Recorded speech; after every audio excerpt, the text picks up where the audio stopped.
ஐயோ போல் இல்லங்க விடுங்க நேசமா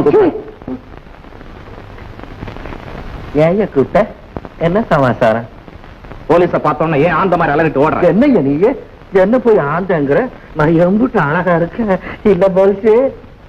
நாத்தல் எந்த ஊரு? உன் பேர் என்ன? என்ன நீ ஊர் பேரெல்லாம் கேட்டுக்கிட்டு எனக்கு வெக்கமா இருக்கு. நான் சொல்ல மாட்டேன். சொல்ல மாட்டேன்? யாருன்னு தெரியுமா? தயா ஸ்டேஷனுக்கு கொண்டு போ. சந்தேகமா இருக்கு. ஐயோ, உண்டு. என்ன உங்களுக்கு என் மேல சந்தேகம்? என்ன இங்க அனாவசியமா கலாட்டா பண்ணிட்டு இருக்க? எங்க வந்த இங்க போற யார் நீ ஊர் என்ன சொல்லு? ஆத்தாடி, இம்புட்டு கேள்வி ஒரே திரியா கேட்டா எப்படி பதில் சொல்றது? ஒண்ணு கேளுங்க. முதல் கேள்வி எங்க வந்த? சாயா குடிக்க வந்த. ரெண்டாவது கேள்வி எங்க போற? வீட்டுக்கு போறேன். யார் வீடு? எங்க அக்கா வீட்டுக்கு போறேன். அக்கா வீடு எங்க இருக்கு? மச்சான் வீட்டுல இருக்கு. மச்சான் வீடு எங்க இருக்கு? மச்சான் வீட்டுலதான் அக்கா இருக்கு, அக்கா வீட்டுலதான் மச்சான் இருக்கு. ரெண்டு வீடு ஒண்ணுதான்.